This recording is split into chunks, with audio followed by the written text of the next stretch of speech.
Bien, buenas tardes a una charla, conferencia de nuevo de otro sábado más de la Orden Rosa Cruz OM, fundada por el maestro Joe Wanson. En esta ocasión vamos a dar continuidad a la charla que dimos anteriormente, de ahí lo que es el título, que es la segunda parte de la charla Psicología del Trabajo Interior, porque nos quedan aspectos que comentar que son importantes a tener en cuenta para realizar lo que es ese trabajo interno al que todos aspiramos para lograr ese fin, esa finalidad que es el despertar de la conciencia y su desarrollo. Bien, para los amigos, para las personas que no acudieron, no pudieron estar en la anterior charla, bueno, vamos a hacer una especie de resumen introductorio, pues prácticamente con lo más importante a tener en cuenta que hemos entrasacado de la primera conferencia y que constituye prácticamente la base fundamental de la que yo creo que deberíamos de partir todos cualquier sistema de conocimiento precisamente para poder luego construir pues un armazón que nos permita comprender, tener un soporte que nos permita comprender no solo todo lo que se ha expuesto por parte de doctrinas antiguas emanadas de maestros de conciencia despierta, sino para comprender realmente la esencia del trabajo. Entonces, en la primera parte, tal como decía, de esta charla, especificamos el hecho de que el hombre moderno, en su búsqueda espiritual, en términos generales, con las correspondientes excepciones, por supuesto, pues suele aferrarse a alguna de la diversidad de escuelas o líderes pseudoespirituales, ya que le resulta verosímil y se ajusta a su zona de confort, cosa que es muy natural. Se ajusta a su zona de confort la idea de no requerir más que una mera creencia o una mínima práctica de meditación a la semana para alcanzar la iluminación sin requerirle más esfuerzos que seguir impulsando su autoengaño, su incapacidad crítica, su nula capacidad crítica ante las ideas a las que tiene acceso y su escasa capacidad de discernimiento. Comentábamos la importancia de uno de los aspectos de la enseñanza de Rosa Cruz, que es el científico, el cual pues, nos posibilita comprobar por nosotros mismos, sin intermediarios, todo lo que se afirma en la enseñanza. Afirmábamos una serie de cuestiones que configuran lo que es la base de todo conocimiento serio, y es que el animal racional, equivocadamente llamado hombre, se encuentra consciencialmente dormido, por lo que lo primero que tiene que conocer alguien de sí mismo es su propia mecanicidad e inconsciencia. Y esto no es un asunto teórico, esto es una realidad que totalmente verificable en uno mismo. Cada uno de nosotros podemos verificar en nosotros mismos. Nadie puede negar nuestra propia mecanicidad y el sueño de la conciencia. Nadie puede negar que el hombre se encuentra totalmente consciencialmente dormido. Lo podemos comprobar cotidianamente en miles de ejemplos. La idea de que el hombre se encuentra dormido y debe despertar se encuentra en todas las tradiciones. La moderna psicología no puede dar solución al problema del sueño de la conciencia, ya que no lo reconoce como tal. La idea de que el hombre es una máquina y no se conoce a sí mismo es otro aspecto que generalmente se pasa por alto. El hombre vive continuamente en el autoengaño con falsas ideas sobre sí mismo. El animal racional no puede hacerlo. Todo le sucede. El mayor error es estar convencido de que alguien puede hacerlo. El hombre es una máquina. Todos sus hechos, acciones, palabras, pensamientos, convicciones, opiniones, hábitos son resultado de influencias externas. El animal racional es un trío de materia, energía y ego. El ego mantiene aprisionada a la conciencia. El ego está conformado por miles de yoes. El animal racional no posee un yo permanente. Cada momento es alguien totalmente distinto. La fornicación es el alimento básico, fundamental, primordial y sustituible del ego. Es decir, la dilapidación de la energía sexual mediante el orgasmo y la eyaculación es precisamente el alimento básico del ego. Sin embargo, el alimento del Buddhata, el sustento de la conciencia, se halla precisamente en eso que para Celso denominó el ensemis, es decir, el asimiento humano en nuestras aguas espermáticas. No existe realmente la evolución mecánica. La evolución es el resultado del esfuerzo consciente. La evolución del hombre es la evolución de su conciencia. La conciencia no puede evolucionar de manera inconsciente. La evolución del hombre es la evolución de su voluntad y la voluntad no puede evolucionar de manera involuntaria. La evolución del hombre es la evolución de su facultad de hacer, y hacer no puede ser resultado de cosas que suceden. La primera causa de esclavitud interior del hombre es su ignorancia y sobre todo su ignorancia de sí mismo. El hombre se compone de esencia y personalidad. La esencia es lo innato en el hombre y la personalidad es lo adquirido y es hija de su tiempo. La transformación del hombre implica un nuevo nacimiento. El hombre puede nacer, pero para nacer primero ha de morir y para morir primero ha de despertar. Cuando el hombre despierta, puede morir. Cuando el hombre muere, puede nacer. La muerte se refiere a su ego, a todos sus yoes. Ante todo, el hombre debe darse cuenta de que el sueño en que el hombre existe no es un sueño normal, sino totalmente hipnóptico. La clave que nos puede permitir empezar a desligarnos de la mecanicidad, de los yoes, la clave del autorrecuerdo y de la autoobservación es fundamental. Autoobservación y autorrecuerdo son imprescindibles para el despertar de la conciencia, que en las diapositivas venimos ilustrando pues esa idea totalmente comprobable, insisto, verificable en uno mismo de su propia división, de su propia fragmentación, la división y fragmentación de su propia psique, de su propia psicología en miles y miles de yoes totalmente independientes unos de otros, a veces se asocian para conseguir los mismos objetivos, a veces realizan grupos entre unos y otros para dominar la máquina humana y expresarse a través de ella. Por eso, lo que se suele decir en la enseñanza es que lo que se expresa a través del animal racional, a través de la máquina humana, del animal racional, es ego, son yoes. Y aquí tenemos justamente pues, un pequeño ejemplo de lo que es la estructura. Faltaría en el núcleo central de esta representación, eso que es la esencia, el Buddhata. El yo no puede controlar al ego. Quien puede y debe de controlar al yo, al ego, es el Buddhata, la conciencia.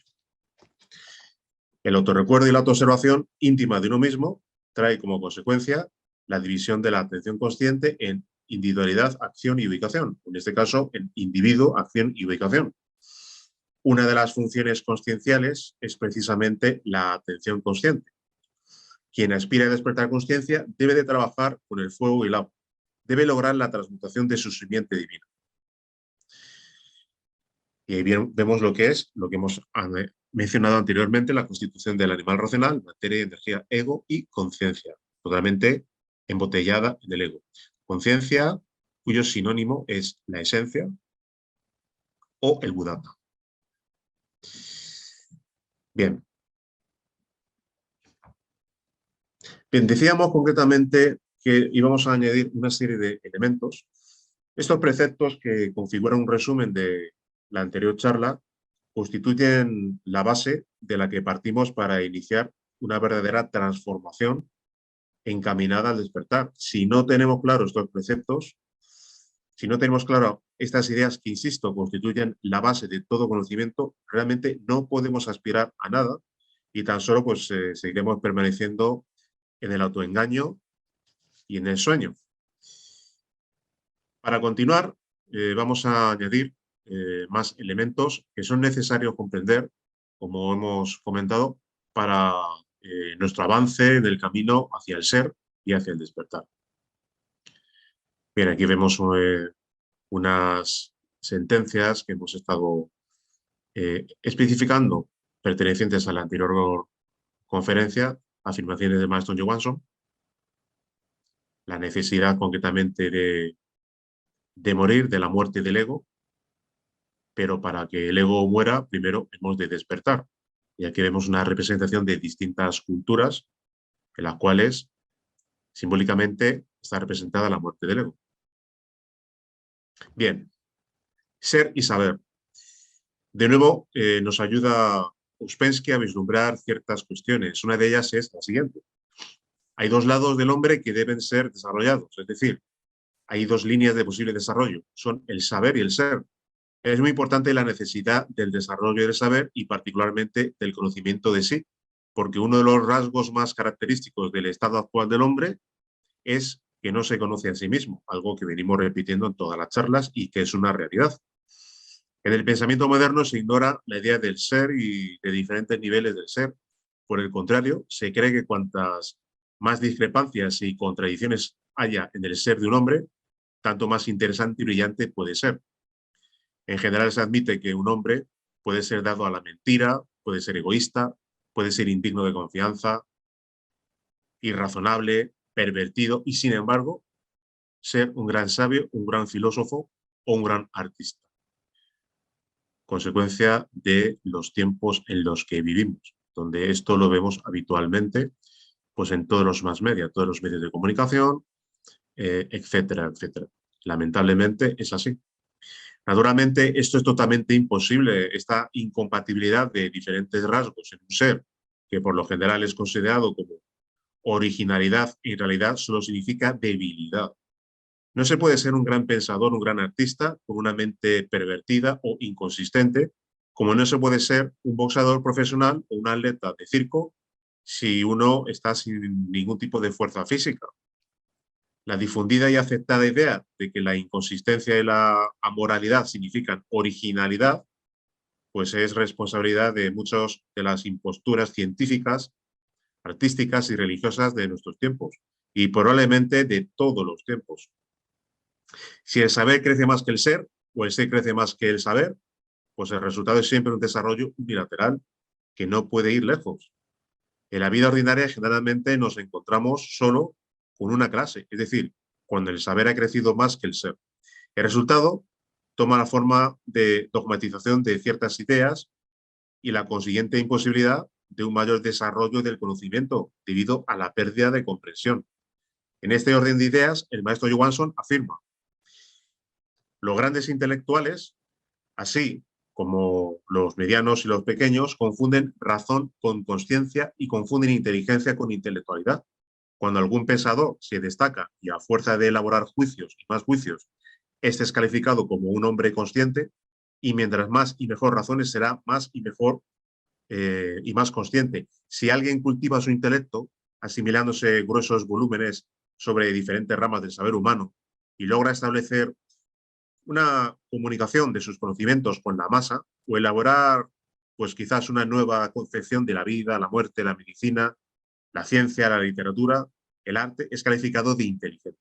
Ningún pensador, por muy magnífico y famoso que sea en la elaboración de sus formidables razones en torno a la multitud polifacética de los aspectos de la vida, jamás será realmente un hombre consciente. La consciencia nada tiene que ver con la razón, porque la razón es una función eminentemente animal y la consciencia es una función divina. De mayor grado de consciencia o a mayor grado de consciencia, podríamos establecer esa sentencia, esa equivalencia, esa correspondencia matemática casi, diríamos: a mayor grado de consciencia dormida, menor grado de inteligencia. Y a mayor grado de intelectualidad, obviamente, mayor grado de consciencia. A menor grado de consciencia, se puede decir así, a menor grado de consciencia, mayor grado de inteligencia y menor grado de intelectualidad. Son polos opuestos. Consciencia y razón, inteligencia e intelectualidad, pensamiento e intuición. ¿Qué podemos decir entonces de otro aspecto como la mentira? ¿Qué dice el señor Uspensky? Lo tenemos aquí en esta diapositiva. El desarrollo de la consciencia no puede comenzar basado en las mentiras que uno se hace a sí mismo, que es algo que venimos repitiendo. Y las mentiras que uno se hace a sí mismo tienen que ver precisamente pues, con la falsa concepción del ser humano, con la falsa concepción que tiene uno de sí mismo, ya lo hemos dicho anteriormente, y esa falsa concepción de sí mismo tiene que ver con algo totalmente falso. Creer que alguien tiene individualidad, un yo permanente e inmutable, etcétera, etcétera. El lenguaje ordinario, continúa afirmando Uspensky, mentir quiere decir distorsionar, en algunos casos, esconder la verdad o lo que la gente cree que es la verdad. Es la mentira, o esta mentira juega un papel muy importante en la vida, porque hay formas mucho peores de mentir, cuando la gente no sabe que miente. En nuestro estado actual de hipnosis y sueño, pues no podemos conocer la verdad, pero podemos pretender que la conocemos.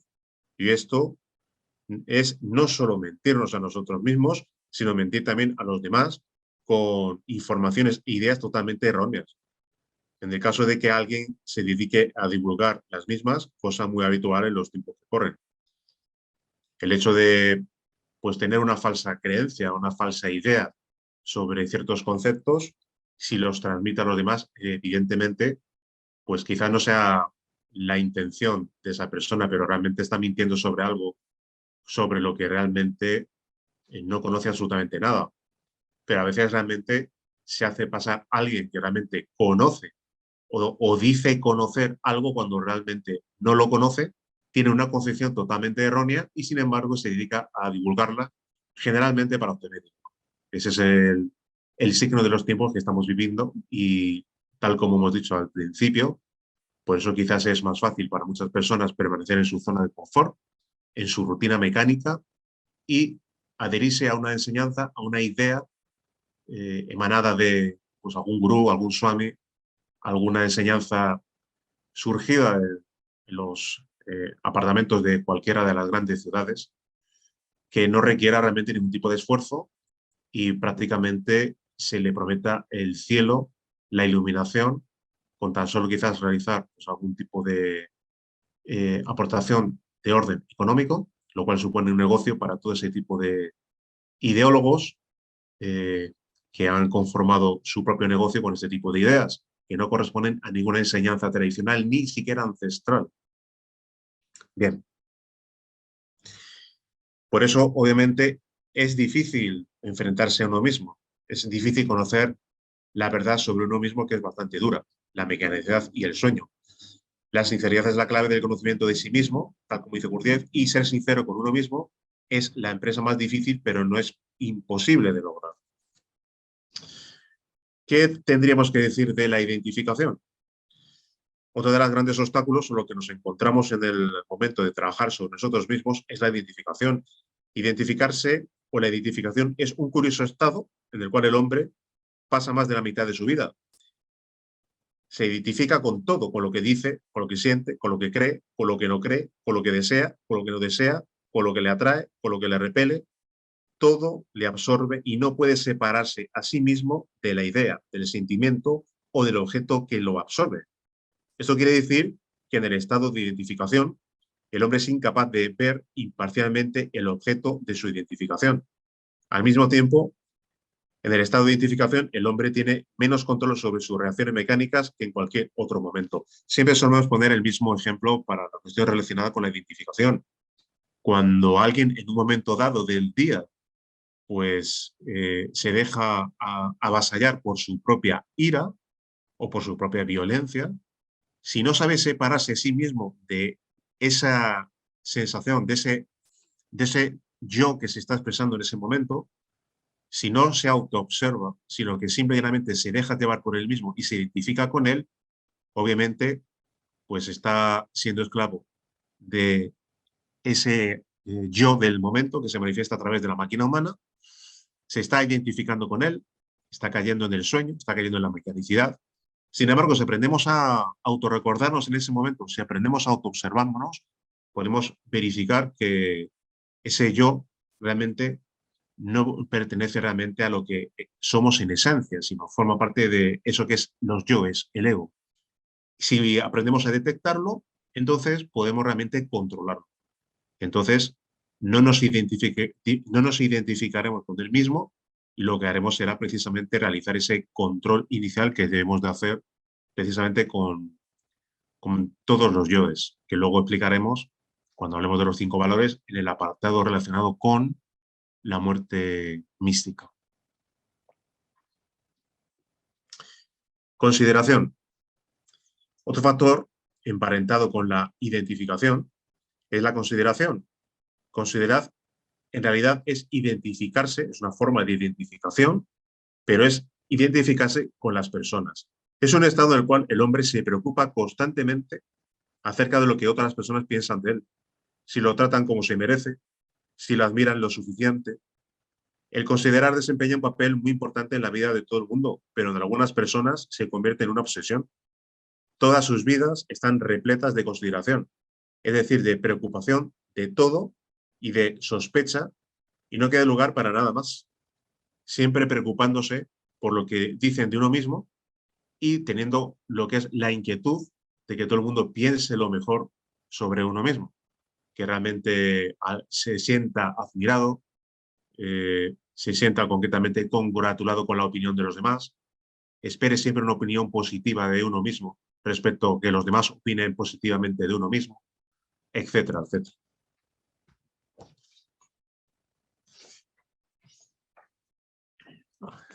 Hablando de la consideración, siempre tendremos que mencionar el mito del complejo de inferioridad y otros complejos pues, se han creado por los fenómenos pues, vagamente percibidos, pero no comprendidos precisamente de la identificación y de la consideración. Tanto la identificación como la consideración deben ser estudiados muy seriamente. Solo el conocimiento cabal de ambos puede realmente disminuir pues, ese aspecto. Si uno puede verlos en sí mismo, puede verlos entonces en las demás personas. La charla mecánica. Otro rasgo bastante habitual donde encontramos otra evidencia de mecanicidad es la charla mecánica, es decir, hablar mecánicamente. Obviamente no hay nada dañino en el hecho de hablar, por supuesto. Sin embargo, en algunas personas, especialmente en aquellas que lo notan menos, se constituye en un auténtico vicio. Hablan todo el tiempo, donde quiera que estén, mientras trabajan, mientras viajan y hasta mientras duermen. Nunca dejan de hablarle a alguien. Si hay alguien con quien hablar, pero si no hay nadie, se hablan a sí mismos en alto. Este aspecto no solo debe ser observado, sino resistido tanto como sea posible. Uno no puede observar nada si no controla su hablar mecánico. La dificultad que tiene observarse cuando se charla mecánicamente demuestra eso mismo, el sueño y la reiterada mecanicidad de este aspecto. Respecto a las emociones negativas, otro síntoma más que requiere un magnífico trabajo interno de autocontrol se refiere a las emociones negativas. Según Ouspensky, el término emociones negativas expresa todas las emociones de violencia, depresión, compasión de sí mismo, derrotismo, cólera, suspicacia, miedo, fastidio, aburrimiento, desconfianza, celos, etc. Ordinariamente, alguien acepta la expresión de estas emociones negativas como algo muy natural y a veces lo ve hasta necesario. Muy a menudo la gente lo llama sinceridad. Por supuesto, no tiene nada que ver con la sinceridad.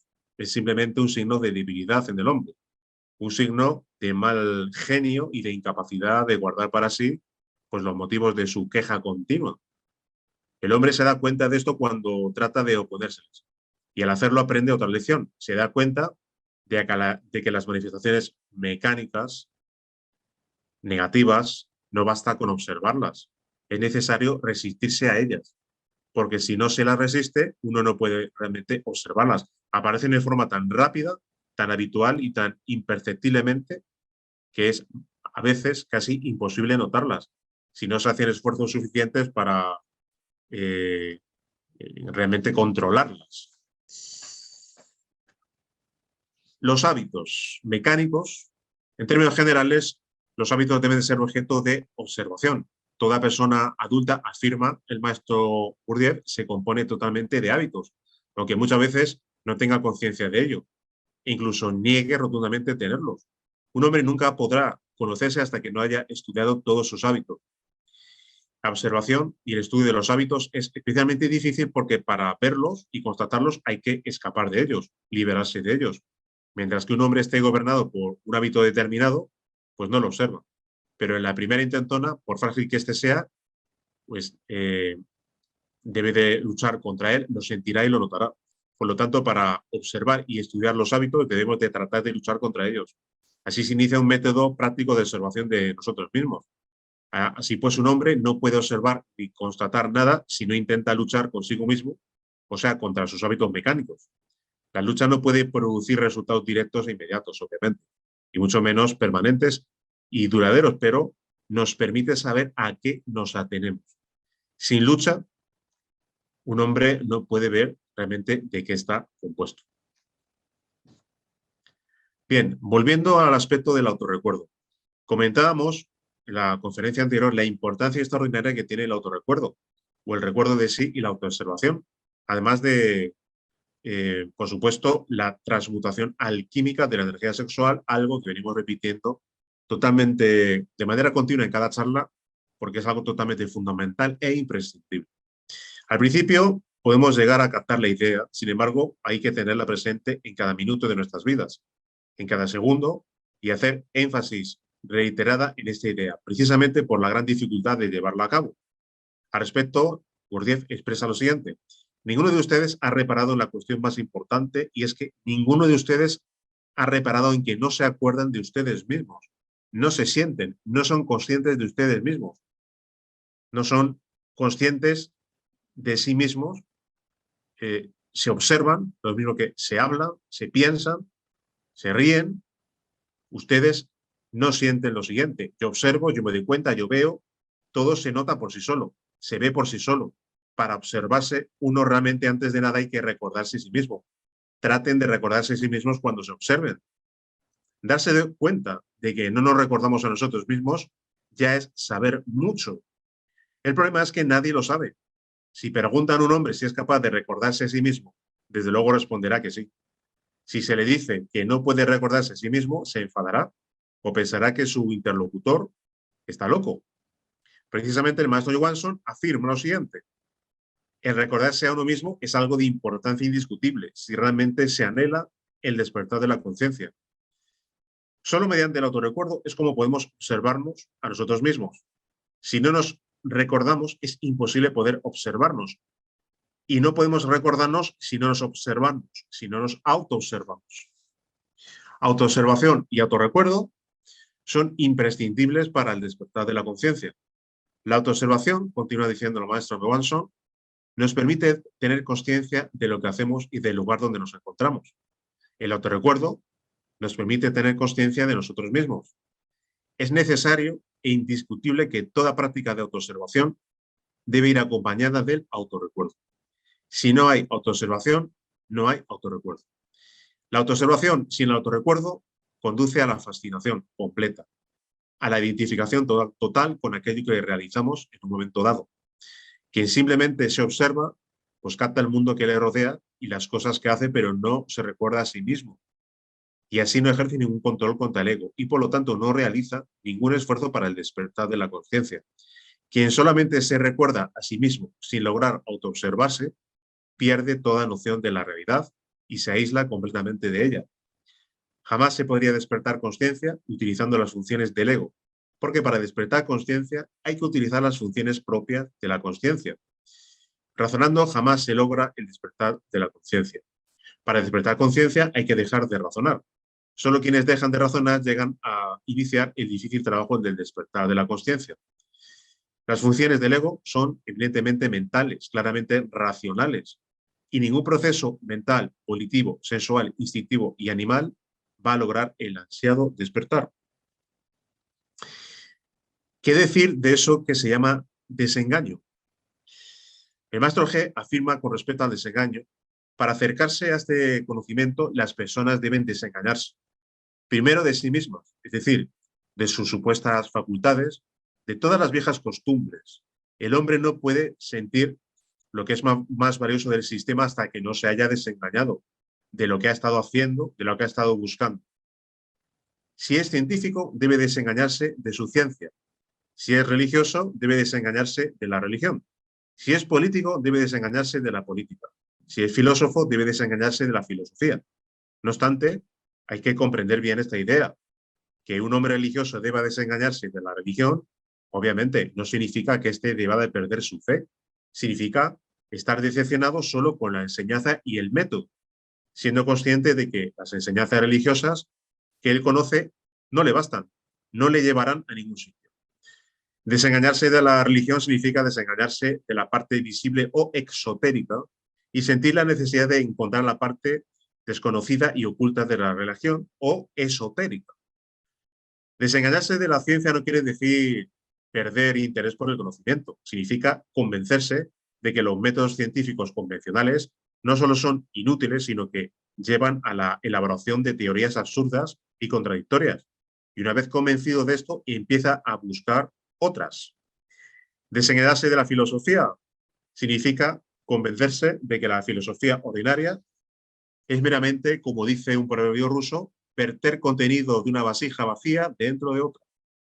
Si una persona no se encuentra desengañada y continúa pensando que es capaz de encontrar algo siguiendo su antiguo camino, o que aún no ha probado todos los caminos, que puede por sí solo encontrar o hacer algo, pues significará que realmente no está preparado pues para llegar a la conclusión de que todo eso no llega a nada y que necesita realmente incursionar en otro tipo de método que le permita verificar por sí mismo todo lo que se afirma en una enseñanza. En este caso, pues traemos a colación lo que hemos dicho al principio de el aspecto científico de la enseñanza Rosacruz.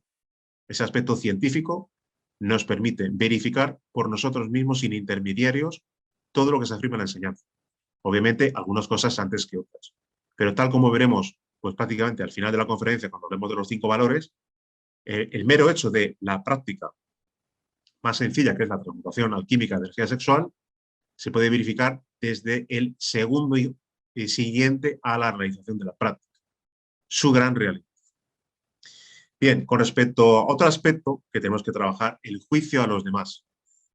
Carl Gustav Jung, tal como dice en esta frase, realmente popularizó la idea del espejo, el vernos reflejados en los demás, porque él dice, nuestro inconsciente se proyecta en otros. Criticamos a los demás para no ver nuestras propias carencias. Existe en principio, un aspecto grave que consiste en eso mismo, en juzgar equivocadamente a todos. Cada uno de nosotros suele proyectar sus propios defectos psicológicos sobre los demás. Cada cual ve en el prójimo sus propios defectos. Cuando alguien nos causa rechazo, antipatía, sencillamente lo que hacemos es proyectar en ella, en esa persona, nuestros mismos defectos psicológicos. Esa persona se convierte en el espejo donde nosotros nos vemos reflejados. Lo más importante es no identificarnos. Si en vez de estar criticando a alguien, nos autocriticamos a nosotros mismos, nos autoobservamos, pues evitaremos que surja esa antipatía mecánica. Observamos los hechos ajenos y tenemos la tendencia a interpretarlos erróneamente. No somos capaces de observar los hechos ajenos con ecuanimidad, serenidad, autocrítica. Los solemos calificar erróneamente, injustamente para con el prójimo. La realidad del fenómeno espejo es muy interesante y cada uno de nosotros debemos de aprovechar esa situación. No debemos de juzgar al prójimo, condenarle. Debemos, por el contrario, autoobservarnos, estudiarnos. El estar en contacto precisamente con las personas de nuestro entorno nos permite autodescubrirnos, captar tal o cual defecto psicológico en nosotros, detectar qué yoes son los que pugnan por dominar la máquina humana y controlar su manifestación. Es lo que debemos de hacer. La vida en cuanto a la relación con el prójimo es un gimnasio psicológico que nos permite autodescubrirnos, retirarse a una vida monacal, aislarse de la sociedad, permanecer solitarios sin contacto con los demás, es un error que no nos permite el fenómeno del autodescubrimiento.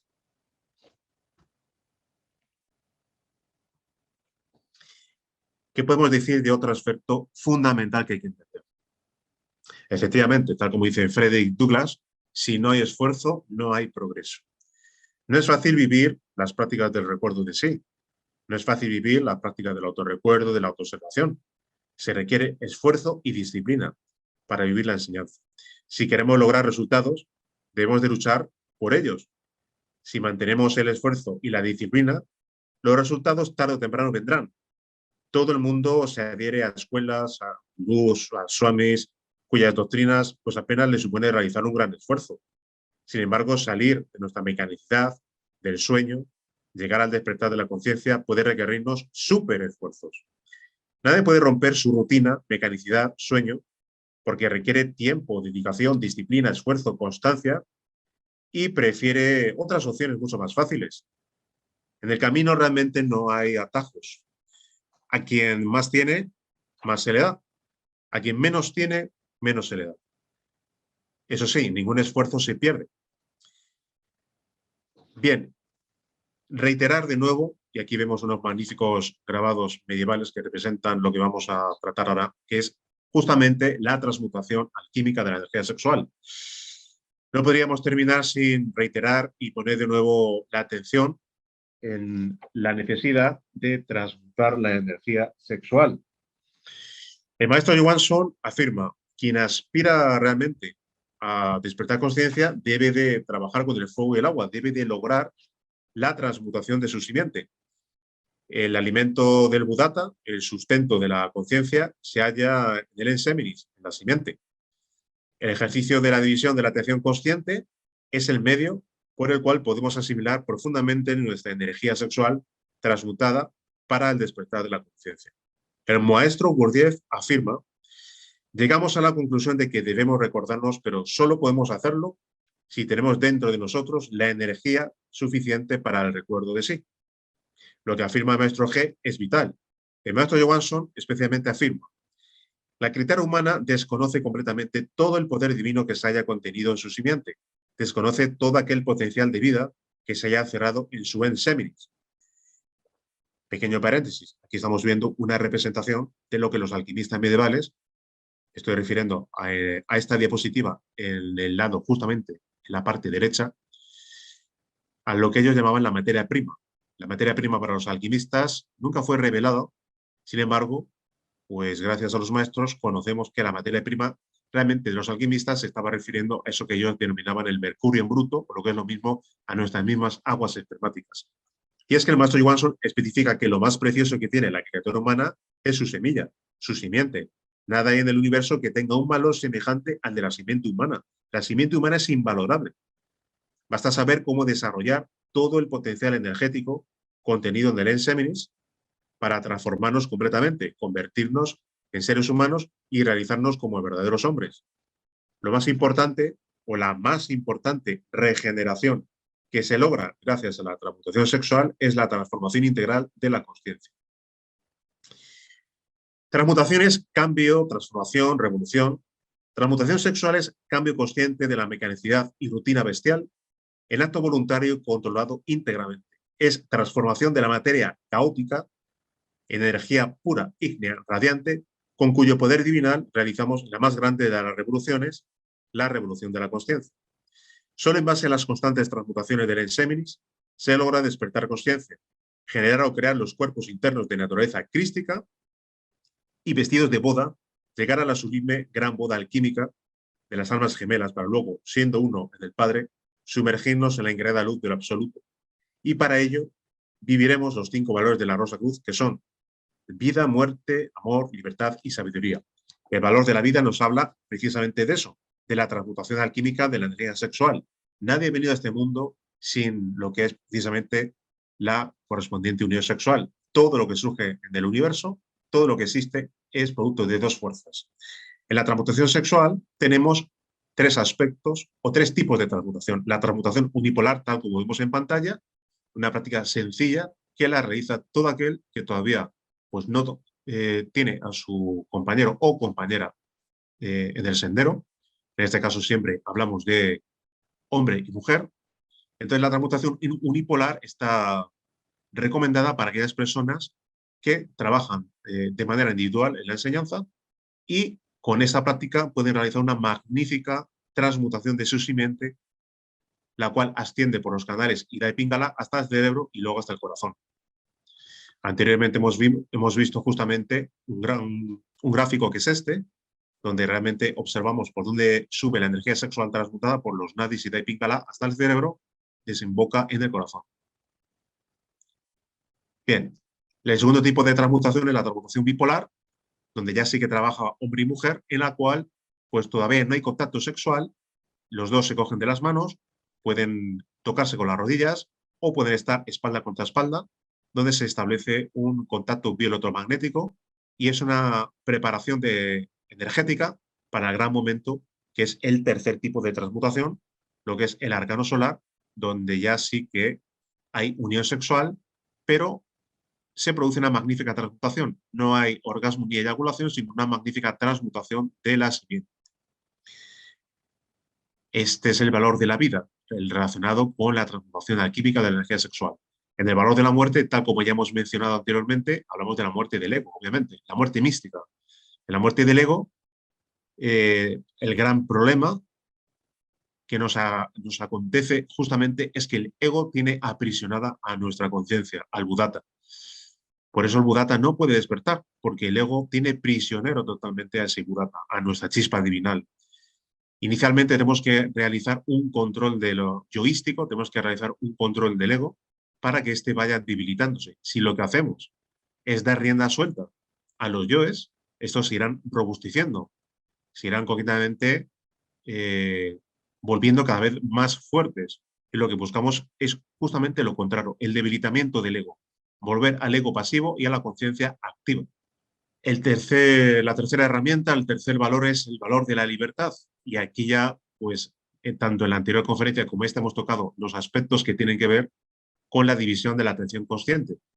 Debemos de dividir la atención en tres mediante el autorrecuerdo y la autoobservación. Ya hemos visto que los dos tienen que realizarse al unísono. No se puede realizar uno sin el otro. Tenemos que ser conscientes en un momento dado de quién somos como consciencias, debemos de autorrecordarnos como consciencias y posteriormente, sin perder la noción de quiénes somos como consciencias, extender nuestra atención consciente mediante la autoobservación hacia lo que estamos haciendo en un momento dado y extender nuestra atención consciente hacia el lugar en el que nos encontramos. De manera, siendo uno, dividimos nuestra atención en tres. En la práctica, en la orden, denominamos a esta práctica la práctica del IAU. IAU porque es I de individualidad, A de acción, U de ubicación. Insisto, la división de la atención consciente en esos tres aspectos, de tal manera que si queremos aprender a vivir conscientemente, si queremos empezar a dejar de ser una criatura meramente mecánica, totalmente en manos de la actividad de los yoes, de la actividad yoística, pues obviamente tenemos que empezar a vivir la práctica de la división de la atención consciente. Autorrecuerdo más autoobservación son las dos columnas torales para vivir lo que es eso que es el IAU-OM, la división de la atención consciente en tres. De esa manera, aunque sea poco a poco, empezaremos realmente a desligarnos de la mecanicidad y del sueño. La mente está continuamente proyectando ideas, está proyectando concretamente fantasías, imaginaciones mecánicas que no conscientes. La imaginación consciente es otra cosa a la cual pues hemos dedicado una conferencia entera. Fantasear mecánicamente, dar rienda suelta a que la mente proyecte cuestiones del pasado, cuestiones del futuro, etcétera, etcétera. ¿Qué es todo eso? Todo eso es sueño.